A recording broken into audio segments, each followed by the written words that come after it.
네, 승승장구하던 하이브가 초대형 악재를 맞은 걸까요?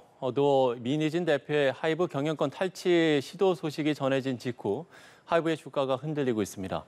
최근 하이브뿐 아니라 SM, JYP 등 주요 엔터테인먼트사 주식들도 통 힘을 쓰지 못하고 있는 모습인데요.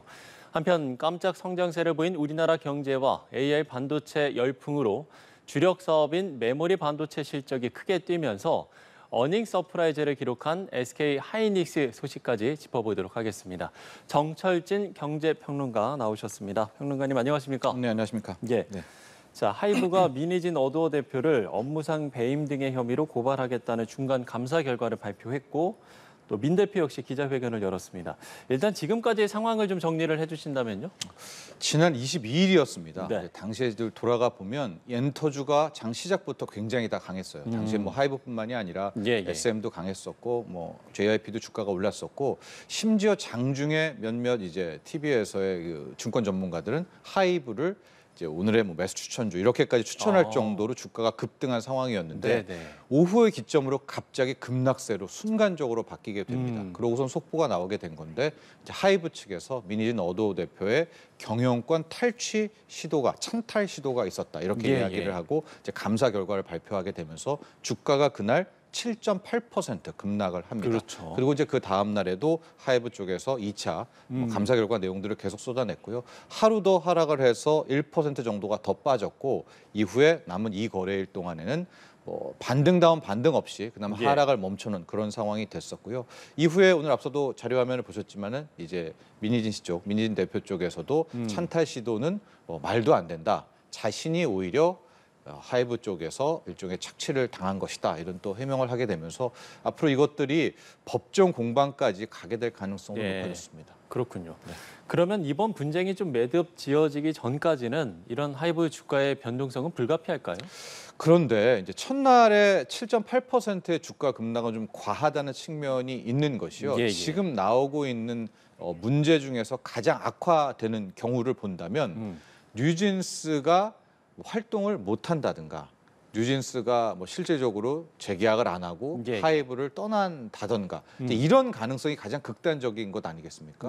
하고 실질적으로 뭐 민희진 어도어 측에서 지금 나온 것처럼 경영권을 찬탈할 수 있는가? 이것도 현실상으로는 좀 불가능한 것이거든요. 그렇기 때문에 이제 상당수 엔터테인먼트 관련한 애널리스트 전문가분들은 이 이슈를 가지고 주가가 이 정도 빠진 것은 좀 과하다라는 의견도 나오고는 있지만 다만 주식시장은 우리가 찾지 못하는 몇몇 작은 변수들까지도 불확실성으로 감안하잖아요. 이런 부분도 있죠. 뉴진스가 이런 내용을 겪으면서 뉴진스를 좋아했던 뭐 팬들 중에 일부가 이탈한다든가 이런 가능성들에 대한 악재는 남아있기 때문에 일단 시장은 조금 더 지켜보자. 이제 뮤직비디오도 나오고 이제 나오게 될 텐데 그 반응까지 한번 확인해 보고 나서 그래도 뭐 뉴진스의 활동이라든가 팬들의 사랑에 대해서는 큰 변함이 없다라고 한다면 그것을 확인하고 아마 반등 과정이 나오지 않을까 보여집니다. 자, 하이브의 감사 결과에 따르면 경영권 탈취 정황이 카카오톡 대화에 담겼는데 여기서 이제 민희진 대표가 행사할 수 있는 풋옵션이 주목을 받고 있더라고요. 이 풋옵션이 일단 뭔지 좀 설명을 해주시면 좋을 것 같은데요. 뭐 콜옵션, 풋옵션이 있을 텐데 자신이 갖고 있는 지분을 팔 수 있는 권리를 부여받은 겁니다. 하고 거기엔 뭐 일정 가격대 이런 것들의 이제 세부적인 약속들도 있는 것 같은데요. 현재 이 어도어의 지분을 보면 하이브가 약 한 80%, 그리고 민희진 대표가 18% 정도의 지분을 갖고 있잖아요. 이 지분 가치를 2025년 1월에 뭐 어느 정도의 액수에 팔 수 있게 하는 그것이 바로 풋옵션 계약이라는 것이고 이제 그 카톡 내용을 보면 그 1월 정도에 이 풋옵션을 행사하라. 그러면 대략 한 1,000억 원 이상의 돈을 이제 민 대표가 갖게 되는 것이고요. 그 다음 수순으로 이제 어도어에 있는 이제 뉴진스의 멤버들이 속속 이제 재계약을 안 하거나 이제 떠나게 되는 것이죠. 뭐 그 뒤로 다시 재무적 투자자와 함께 어도어를 사서 들어오든 아니면 그 돈을 가지고 새로운 레이블을 가지고 뭐 뉴진스를 들어봤든 이제 이런 카톡 내용을 가지고 이제 하이브 측은 이 풋옵션 행사와 함께 자금도 확보하고 재무적 투자자도 들여오고 뉴진스도 재계약 안 시키고 그러면 이것이 크게 보면 어도어를 빼나가겠다는 것 아니냐라는 이제 거기에서 경영권 찬탈의 시도가 있었다라고 이야기를 하는 건데 이게 약간 법률적으로 가면 이게 배임에 해당하는 부분인데 배임을 저지른 건 아니잖아요. 그러니까 이거 좀 어떤 시도를 하려고 한 것도 그 시도의 개념도 굉장히 모호하죠. 이제 카톡이니까. 그렇죠. 그 부분이기 때문에 이 전에 앞서 있었던 피프티와는 다르게 거긴 실제로 빼갖고 재계약도 안 하고 새로운 법인데 법인에 뭔가가 있었고 뭐 현실이 발생했는데 이 부분은 예비 모의 근데 배임에는 또 그런 부분은 없거든요. 그래서 과연 이것이 뭐 형사 고발까지 가고 그렇게 풀려질 수 있는 건가? 거기에 대한 의문점도 함께 있었습니다. 근데 여기에 대해서 오늘 보니까 민희진 대표는 그런 뭐 카톡 사적인 카톡 내용을 가지고 이거를 막 좀 뭐 부풀렸다 또 이렇게 해명도 한 것 같더라고요. 뭐 말씀을 해주셨습니다만 어도의 지분을 하이브가 80%를 갖고 있고 민희진 대표가 18%를 갖고 있잖아요. 그러니까 이게 사실상 지금 뭐 지분율이 20%도 안 되기 때문에 이걸 뭐 현실적으로 독립 시도는 좀 불가능했다는 이런 좀 의견들도 나오고 있는 것 같더라고요. 그렇습니다. 아마 그래서 주식시장도 너무 과잉했다, 급락했다라는. 왜냐면 실제 뭐 이게 가능한 것은 아니잖아요. 그래도 계속 말씀드리지만은 뭐 마지막 작은 확률. 뉴진스 멤버의 아직 마음도 모르지만 뭐 민희진 대표를 따라서 떠날 수도 그러니까 그건 누구도 모르는데 아마 그런 작은 가능성들 확인 안 된 불확실성들에 좀 초점을 맞추고 있는 것 같습니다. 그렇군요. 그러면 이번 이제 어쨌든 이 하이브가 국내 1위 엔터테인먼트 기업이기 때문에 이번 사태가 이제 엔터 업계에 어떤 전반에 영향을 줄 수 있는 거 아닌가 이런 좀 부분들은 어떻게 보세요? 멀티 레이블 정도에 대해서는 한 번 더 생각해보는 뭐 계기는 될 수 있을 것 같습니다. 하이브 같은 경우에는 하이브 내에 뭐 10개, 11개 이제 레이블이 좀 있고 그들끼리 경쟁을 시키면서 회사가 더 커가는 이제 그런 것들을 의도하려는 이제 그런 시너지 효과와 긍정적인 효과를 내려고 했었는데 우리가 항상 그렇잖아요. 경쟁이 너무 치열하게 되고 누구 한 곳이 너무나 또 아주 돋보이거나 크게 되면 거기를 좀 따라하고 싶어 하는 부분도 있겠고요. 그걸 이제 해당하는 부분은 이걸 또 우리를 왜 따라하지? 이거 뭐 베끼기 아니야? 이런 또 화를 낼 수도 있겠고요. 이제 그런 조율에 대한 부분들은 이번에 멀티 레이블을 가지고 하이브도 한번 재점검해야 되는 그런 부분들도 있지 않나라고 보고 있는데 이번 사태가 뭐 크게 막 엔터 전체에 미쳐서 우리 한국 팬들이 아유 이러니까 나는 뭐 못해서 뭐 엔터에 대한 소비를 줄인다던가 그럴 가능성은 현재로서는 좀 낮아 보이고요. 주가적인 차원에서는 이제 작년 여름이 좀 굉장히 고평가돼 있었습니다. 그러니까 작년 여름 7월 8월로 좀 돌아가 보면 유난히 작년에는 이 음반 판매들이 굉장히 많아서 이제 돈이 되잖아요. 그게 전무후무한 그런 것들 때문에 이제 고평가도 받고 주가 프리미엄을 받았는데 그때 이후로 뭐 웬만한 엔터주들 뭐 40% 이상의 지금 주가 조정을 보였었거든요. 이제 그런 차원이지 아마도 이런 사태가 막 다시 한번 또 주가를 전반적으로 폭락시키거나 누르기를 그럴 차원이라고 보이지는 않습니다. 알겠습니다. 자, 엔터업계 전반에 영향을 줄지 이 부분을 좀 짚어봤고요. 저희는 다음 주제로 넘어가겠습니다. 우리나라 이제 경제 얘기를 해볼 텐데요. 올해 1분기 실질 국내 총생산 GDP 성장률이 1.3%로 집계됐습니다. 글쎄 이런 좀 깜짝 성장률을 이끈 배경 어떤 겁니까? 그렇습니다. 1.3% 정도고 이런 수준만 유지한다면 지금 우리 목표가 한 뭐 2.1% 정도인데요. 연으로는. 그거보다도 훨씬 더 잘 나올 수가 있습니다. 이 정도의 수준이라고 한다면은요. 1분기에 이렇게 예상을 뛰어넘는 깜짝 성장률의 가장 큰 건 역시 수출이었고요. 수출도 보면 반도체 그리고 자동차도 나름 선방을 하면서 수출 쪽에서 굉장히 끌어올렸던 부분들이 있고 안쪽으로 대내적으로 보면 건설 투자가 상당히 좀 선전을 했습니다. 선방을 하면서 수출과 건설 투자 이 두 가지 요인이 굉장히 컸다라고 보여질 수 있겠고 민간 소비 부분이죠. 이게 늘 아쉬운데 그나마 민간 소비 부분도 0.8%포인트가 올랐습니다. 그러나 이게 이제 민간 소비가 보통 한 2%, 3%포인트씩 이제 늘어져 줘야 크게 보면 수출과 내수 두 마리의 이제 엔진이 두 개의 엔진이 함께 돌게 되는 건데 현재로서의 민간 소비 부분 분명 민간 소비 부분이 깎아먹지는 않고 1.3% 성장률에 도움을 준 것은 맞지만 아쉽죠. 여기서 민간 소비 부분이 훨씬 더 좀 치고 나가야 한국 경제가 더 빠르게 클 수 있는 그런 대목이 있을 겁니다. 예. 어찌됐든 이제 정부는 좀 긍정적인 평가를 하고 있는 것 같은데 네. 그러면 좀 이런 회복세가 앞으로 좀 이어질 수 있겠습니까? 어떻게 보세요? 수출은 뭐 이어질 수 있을 것 같습니다. 보면 반도체라든가 또 자동차 부분이 쉽게 꺾일 것 같지는 않거든요. 예, 그래서 예. 수출이 어느 정도로 끌어가게 되고 계속 말씀드리지만 올해의 관건은 내수죠. 네, 특히 내수의 관건, 민간 소비 부분이 빠르게 좀 치고 나가야 여기서부터 뭔가의 키포인트가 나올 수 있을 것 같습니다. 그래서 예. 이제 2분기, 3분기, 4분기가 있을 텐데 이 민간 소비 부분을 어떻게 끌어올릴까가 가장 큰 쟁점이라고 볼 수가 있겠고요. 예. 근데 그 저간에는 실은 이 고물가 고환율의 이 굴레를 벗어나야 되는 거고 뭐 고물가를 현재 우리가 뭐 갑자기 풀 수도 없잖아요. 뭐 사과 가격 오르고 과일 가격 없는 것들. 그러니까 최소한적으로 이 고환율, 환율만이라도 좀 안정이 돼서 수입 물가 부분을 떨어뜨려 준다면 예. 이것이 뭐 2분기, 3분기, 4분기에는 긍정적인 영향을 줄 수 있을 것 같습니다. 예.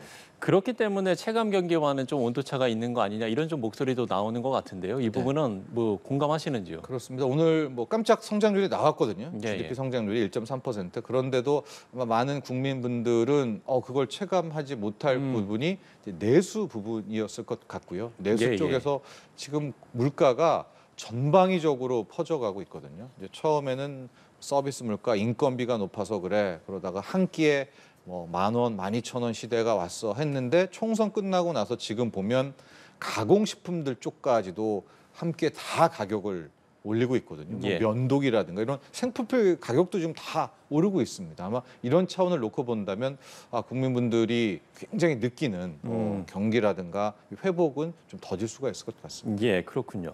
만약에 이렇게 경기가 호조를 띠게 된다면 금리에는 어떤 영향을 좀 미치겠습니까? 그러니까 체감과는 상관없이 이렇게 수치상으로 잘 나오게 된다면 예, 예. 금리 인하의 가능성도 상당히 떨어지게 되는 거죠. 왜냐하면 실은 지금 상황, 경기가 나쁜 상황에서 금리를 인하하는 거고요. 경기가 좋을 때 이제 금리를 인상하는 그런 부분 예, 예. 아니겠습니까? 그렇게 된다면은 뭐 약간 역설이기는 하지만 경제 성장률이 잘 나왔던 부분은 한국은행 입장에서는 금리 인하의 명분은 오히려 떨어지는 것이고요. 이 모든 것을 좀 떠나서 지금 한국은행이 금리를 뭐 동결할지 인하할지 아니면 올릴지 이것이 현 상황까지는 미국을 바라보는 거거든요. 미국 예. 연준의 행보가 훨씬 더 중요한 시대가 됐습니다. 그러니까 한국은행의 독립적인 통화 정책이 오히려 미국의 연준의 통화 정책에 더 영향을 더 크게 받습니다. 그래서 뭐 우리의 성장률이라든가 우리의 뭐 내수라든가 우리의 경제 상태와 상관없이 미국의 통화 정책에 좀 후행하는 그런 예. 모습을 보이게 될 것 같습니다. 예, 알겠습니다. 자, 그런가 하면 기업에서도 깜짝 성적이 나왔습니다. SK 하이닉스가 지난 1분기에 매출은 12조 4,296억 원, 네. 영업이익 2조 8,860억 원을 기록하면서 1분기 어닝 서프라이즈를 기록했는데요. 이 네. 배경은 어떻게 보세요? 흑자 전환은 이제 할 줄 알았었고요. 어. 당초에 한 2조 1,000억대부터 이제 시장 컨센서스라고 하잖아요. 네. 이제 예측을 하는 겁니다. 영업이익을 2조 나올 거야, 2조 1,000억 나올 거야, 2조 2,000억 나올 거야 하고 실적 발표일 때까지 이제 컨센서스를 조정을 하게 되는데 예. 마지막에 나온 좀 높았던 부분이 한 2조 3천억 이 정도였었는데 오늘 뚜껑을 열고 보니까 높인 시장의 예상치 컨센서스보다도 더 좋았습니다. 2조 8천억대가 나왔기 때문에 이제 깜짝 실적이다라고 볼 수가 있겠고 다 괜찮았었습니다. 예. 지금 이제 하이닉스의 구조를 보면 원래 하는 메모리 반도체, D램, 낸드 프레시 그리고 요즘에 주목을 받는 HBM이라고 하는 고대역폭 메모리가 있는데 세 분야 모두 이제 선전을 하게 됐었고요. 예. 이런 흐름 때문에 되게 기대도 하고 우리는 이제 하이닉스를 바라볼 때 그동안의 주가 상승은 HBM, AI 이제 칩 AI 가속기에 들어가는 고대역폭 HBM 효과 뭐 이런 걸 프리미엄을 받고 좀 올라갔는데 D램, 낸드도 상당히 잘했단 말이죠. 그렇게 기대를 했으나 결과적으로 이렇게 깜짝 실적을 발표한 날 주가는 또 큰 폭으로 예. 급락을 하게 되는 그래서 오늘 되게 좀 투자자들의 마음을 좀 아프게 했었던 그런 하루였던 것 예. 같아요. 그런 이유가 있습니까? 최근에 좀 흐름을 보면은요. 음. 지금 우리가 AI 혁명이다 이렇게 이야기를 하지 않습니까? 예, 예. 우리가 2000년 초반의 인터넷 혁명처럼 이제 AI 혁명이 일어난다라고 보고 있는데 그 다음 레벨에서 최근에 좀 논란이 있었던 것 같아요. 그러니까 최초에는 인터넷 혁명 때는 닷컴 버블이었었잖아요. 예. 근데 지금 AI 혁명 때는 이 지금 AI 반도체 주식 시장이 급등하는 것이 버블은 아니다라는 이야기. 왜? 그때와는 다르게 실적들이 굉장히 나왔거든요. 실제로 팔리고 실적도 좋아지고 여기 하이닉스처럼 HBM 분야도 선전하고 막 이랬는데 지난주부터 이제 ASML이라고 하는 반도체 장비 회사가 조금 주춤하고 예, 예. TSMC도 깜짝 실적을 냈거든요. 그런데 그 다음 전망치를 조금 이제 하향 조정한 거예요. 한 10% 이상, 20% 성장할 줄 알았는데 10% 성장할 거야. 그거를 못 참고 주가가 급락을 했고요. 약간 좀 다른 결이지만 오늘 새벽에 발표했던 메타는도 실적은 괜찮았는데 그 다음에 나오는 가이던스에서 좀 약간 실망을 하고 그러니까 지금의 이 하이닉스를 비롯해서 AI 반도체 테마에 있었던 이제 주식들의 기업들은 예. 앞으로 어떻게 해야 되느냐 깜짝 실적도 나와야 되고요. 향후의 가이던스라고 하죠. 향후 전망이나 이런 부분도 더 좋아야지 이 된다라는 것이 이제 패턴들이 좀 나오고 있는 것이 아닌가라고 예. 보여지고 있어서 오늘 하이닉스도 깜짝 실적 좋아 여기까지는 현재 주가에 있어. 그런데 이제 그 다음에 앞으로가. 더 좋을 거야, 다음에 더 좋을 거야를 계속적 시험대 위로 확인하는 것 같고요. 그 최종 판결은 5월 22일입니다. 이제 엔비디아의 실적 발표가 있거든요. 이제 엔비디아의 실적이 좋겠죠. 좋을 것 같아요. 좋고 나서 예. 그 다음에 엔비디아가 바라보는 다음 분기의 성장 전망. 이것이 최대 관건일 것 같은데 5월 22일이 멀잖아요. 좀 많이 남았기 때문에 예. 이 기간 동안에는 계속 이런 일희일비하는 모습들은 계속 나올 수밖에 없겠다 이렇게 보여집니다. 예, 알겠습니다. 자, 그러면 끝으로 올해 좀 메모리 시장의 전망은 어떤지 좀 전망을 해봤으면 좋겠는데 일단 뭐 SK 하이닉스 같은 경우는 지금 청주 신공항에 20조 원을 투자를 했고요. 네. 이 부분은 아마 좀 수요에 대응을 위한 투자이지 않을까라는 생각도 드는데 그럼 올해 좀 메모리 시장 어떻게 좀 전망하세요? 지금 D램은 회복한 것 같고요. 낸드가 계속해서 회복이야 아니야라고 있습니다. 조금만 더 보면 될 것 같은데 오늘 실적 나오는 거 보면 낸드 플래시 시장도 나쁘지는 않아 보이거든요. 예. 여기에 나오게 되는 이제 HBM은 워낙 뭐 나왔다 하면 다 팔리는 이제 그런 상황이 돼버렸기 때문에 현 상황만 놓고 보면 긍정적이라고 볼 수는 있을 것 같지만 앞으로 2분기, 3분기, 4분기에 뭐 경기를 타격하는 이슈들이 있잖아요. 그렇죠, 뭐 이스라엘이라든가 예. 대내 이슈들이 좀 남아 있어서 이제 그런 불안들을 고려해야 될 것 같고 계속 말씀드리지만 지금의 반도체 주식들의 주가를 급등시켰던 것은 AI 혁명이라는 겁니다. 기존의 레거시 반도체가 아니라 그 AI 혁명에서 AI 시장에서 더 많은 것을 증명해내야 예. 이 주가의 승승장구와 현재 주가를 설명할 수 있을 것 같습니다. 예, 알겠습니다. 자, SK 하이닉스 소식까지 정철진 경제평론가와 함께 짚어봤습니다. 오늘 말씀 고맙습니다.